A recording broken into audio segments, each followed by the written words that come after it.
boy, dang ñuy sonal quoi, tu ne vas nulle part et puis tu vas. Et puis j'étais un gars aussi boo xam ne dama xawoon timide au début. Ensuite j'étais un peu petit, peut-être c'est ça. Et puis ñu bëri wóolu wuñ ma woon parce que peut-être que lu ma doon dégager quoi. Je les inspirais pas confiance. Am na ñoo xam ne ils m'ont dit que boy ñun on va pas avec toi sur ça. Ñenn ñi ils peuvent me dire boy non yaa fi ne. Le jour J su ma leen soxlee voilà quoi ils disparaissent. Ce sont les mauvaises personnes en fait. Je ne veux pas tout le temps me rappeler des mauvaises choses parce que là je suis en avant quoi parce que mais attends mais les mauvaises choses aussi souvent ils peuvent nous aider à être un peu plus oui, dans le game à pouvoir réfléchir à écrire. Mais man léegi passé naa loolu parce que maintenant là ñi ma gëmul woon sax ils me suivent. Ah bon? Ils me suivent ñoo may bind message balaa may tontu seen message sax ñu woo ma booy léegi doo tontu samay message fait que je suis occupé. Amoon na ay temps man maa leen doon topp booy def leen nii def leen leen léegi je le fais plus. Donc du coup boo demee si dans un boo tollee si benn étape bi si benn level bi si monde bi. yenn yi da nga kaa war a bàyyi mu sedd quoi. Mais quand même on n'oublie jamais notre passé. Ah, surtout c'est important. Loolu moom on l'oublie jamais même quand on est seul dans notre chambre parfois sa bopp bi si boppam moo lay defara rétrospection yóbbu la dans le passé et que tu reviennes. C'est exactement ça qui illustre nos sons, nos titres, etc. quoi.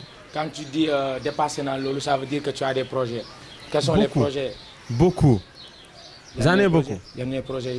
Déjà, maa ngi nii di génne benn projet le 7 mai qui s'appelle Anomalie. waaw gis naa ko instant yi moom moo jàpp instant yi. waaw instant yi moom partout moom la ñuy wax Anomalie. il paraît que da nga war a génne 5 EP. waaw benn EP bi laa bëgg a génne ensuite ma ensonné que si benn max. Mais bon, là, je ne devais pas le dire parce que c'était une surprise. Donc, les Anomalies, ça fait partie des EP que tu as oui, Anomalie EP de 5 titres. D'accord. Le 7, le Wara Gene, Inch'Allah. Ok. Et pour l'ol de Anomalie, lan mo le motivé à bind Anomalie? Voilà, Anomalie. Moi, pour écrire, je fréquente des espaces. Nous avons des connaissances.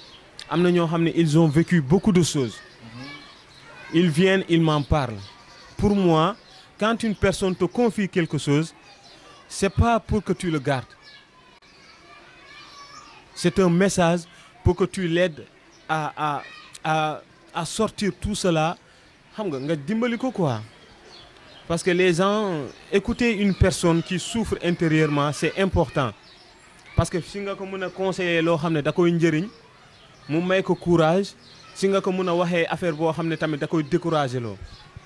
Moi étant un artiste je suis voué à représenter la population, la société. Nit bu ñëwee di ma wax ay problème am il me faut benn son pour loolu. Anomalie, ça va parler exactement de ce que les gens sont en train de vivre. Ils le vivent comme si c'était normal alors que c'est pas normal. C'est ça que j'appelle anomalie, une anomalie pour moi. Anomalie, quand on entend même le mot voilà. dit tout en fait. Exemple, nous avons dund ay comment on dit ay violation familiale, trahison, mais dañ koy dund quoi, duñ ko nango wax kenn alors que c'est pas normal. Quand tu vis quelque chose psychologiquement, tu dois en parler avec quelqu'un. Ah, surtout c'est important. Xam nga. Ça va pour te soigner. Ça va te soigner. Voilà, léegi anomalie côté politique, côté social, familial, lépp laa ci wax. Am na ñoo xam ne ils m'ont confié des choses. Je vais en parler pour que yenn parents yi buñ ko dégloo ñu bàyyi xel seeni doom. Ñu bàyyi xel yenn yi nu ñuy comporter ak seeni doom, ak seeni tante, ak seeni etc. Je parlais aussi socialement ñenn ñi seen comportement social, seeni choix, les choix que tu fais toujours. Ne crois pas seulement que ça va te limiter à toi. Am na choix yu ngay def forcément ça va influencer l'environnement qui t'entoure. Donc da nga war a bàyyi xel ci choix yu ngay def war a bàyyi xel fu ngay teg sa tànk ci lu ngay wax tout le temps. C'est important quand tu parles, tu réfléchis de ce que tu dis pour ne pas blesser l'autre, pour ne pas décourager l'autre, etc. quoi. C'est la violence verbale, violence physique. Anomalie ci loolu lay wax. Ci lépp lay wax. Politiquement, socialement, familialement, amicalement, tout. Quand on parle de l'amical et quand on parle de social, quand on parle de politique aussi, on peut te poser la question à savoir, en même temps, comme yaa ngi nii ci domaine du game rap bi lu mu métti métti am ngay staff. bon c'est fâcheux mais ouais am naa staff mun naa wax loolu de. yan jafe-jafe nga dund instant yi nii concernant parce que lu mu métti métti di nga am ay jafe-jafe yoo xam ne yaa ngi koy dund instant ci game bi. waaw man moom sama jafe-jafe mooy man maay gérer sama bopp.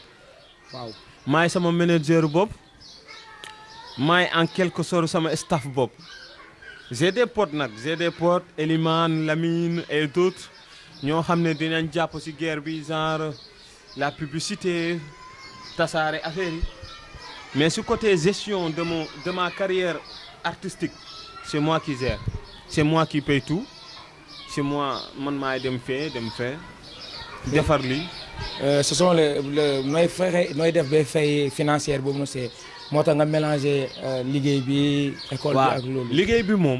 liggéey bi j'étais toujours sama premier objectif mooy naa am liggéey c'était ça sama premier objectif parce que xamoon naa ni su ma amul liggéey du ma mën a rusloo ñenn ñi du ma mën a atteindre yenn buts yi parce que je suis tout seul. J'ai mis dans ma tête que j'étais tout seul. Et jusqu'à maintenant dans ma tête je suis tout seul. guerre bi man maa koy guerre donc comme que xam naa ni man maay guerre bi tout seul il faut que ma xool ban arme laa mën a def sama arme principale mooy ut liggéey yàlla def na ni j'ai bien réussi ça am naa foo xam ne maa ngi fay liggéey te maa ngi fay suturloo bu baax xam nga maa ngi si jàppale sama bopp jàppale si samay entourage alhamdulilah quoi. En même temps je te laisse donner un message à tes